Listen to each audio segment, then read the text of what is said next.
Quand nous considérons à la fois notre monde en désolation, en perte d'espérance, mais aussi le faible impact de notre christianisme actuel, une certaine insatisfaction peut s'emparer de nos cœurs. Cette profonde aspiration à vouloir plus de son royaume provient du Père. En effet, les yeux des cœurs fixés sur ce que Dieu veut accomplir sont toujours en train de vouloir plus, de vouloir croire pour plus de sa justice, plus de sa bonté, plus de sa beauté. Ce genre de regard est celui des leaders que Dieu suscite pour communiquer à son Église une grande foi pour agir.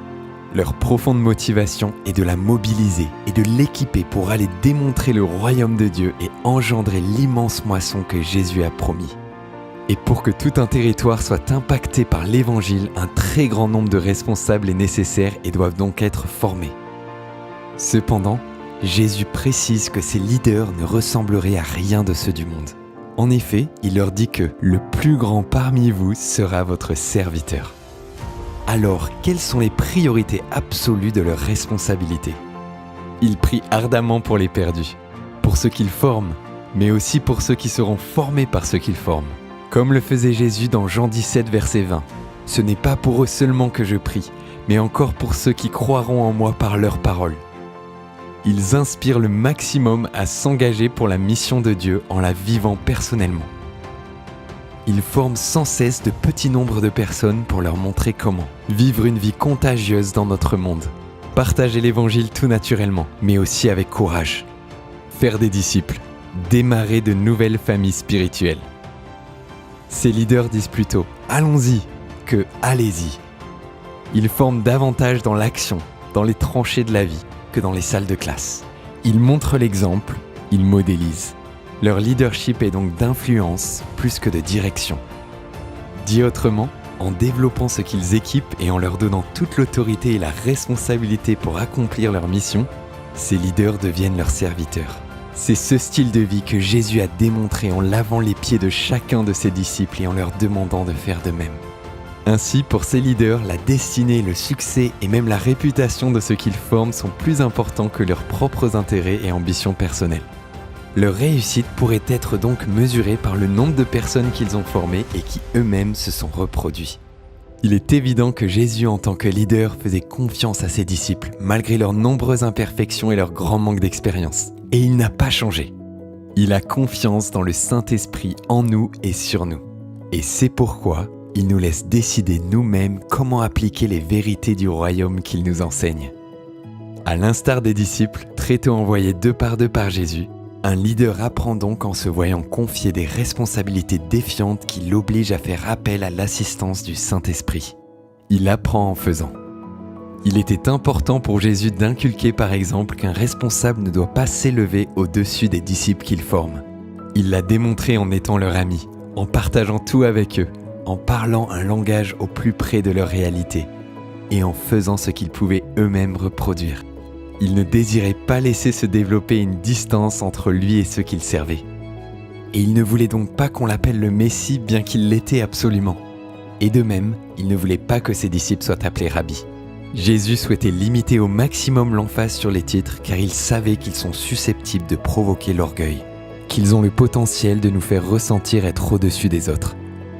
Les serviteurs n'ont d'ailleurs pas besoin de titres pour servir. Dans l'évangile de Matthieu, Jésus dit « Mais vous, ne vous faites pas appeler maître, car pour vous il n'y a qu'un seul maître, et vous êtes tous frères. Ne donnez pas non plus à quelqu'un ici-bas le titre de père, car pour vous il n'y a qu'un seul Père, le Père céleste.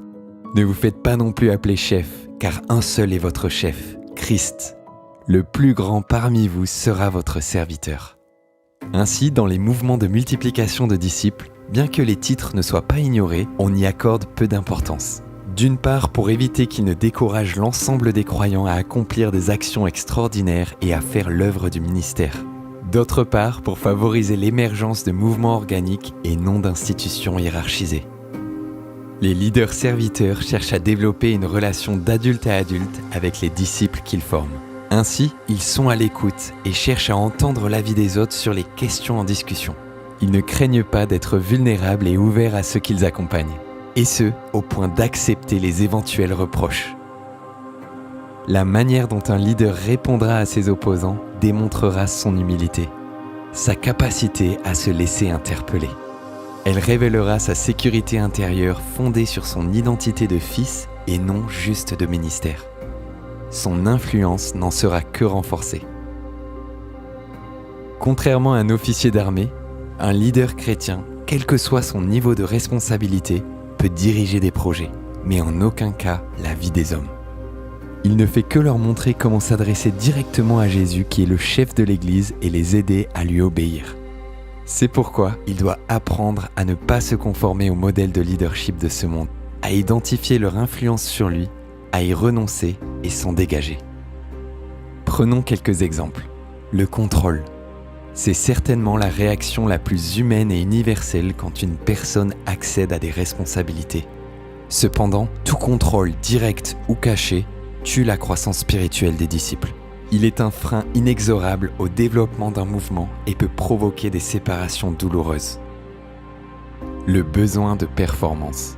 Ce besoin peut pousser le leader à satisfaire son ambition.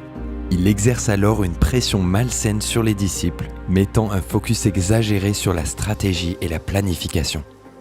La croissance ne ressemble plus à celle des grains de blé qui se multiplient naturellement. Elle a pour but la grandeur de l'organisation.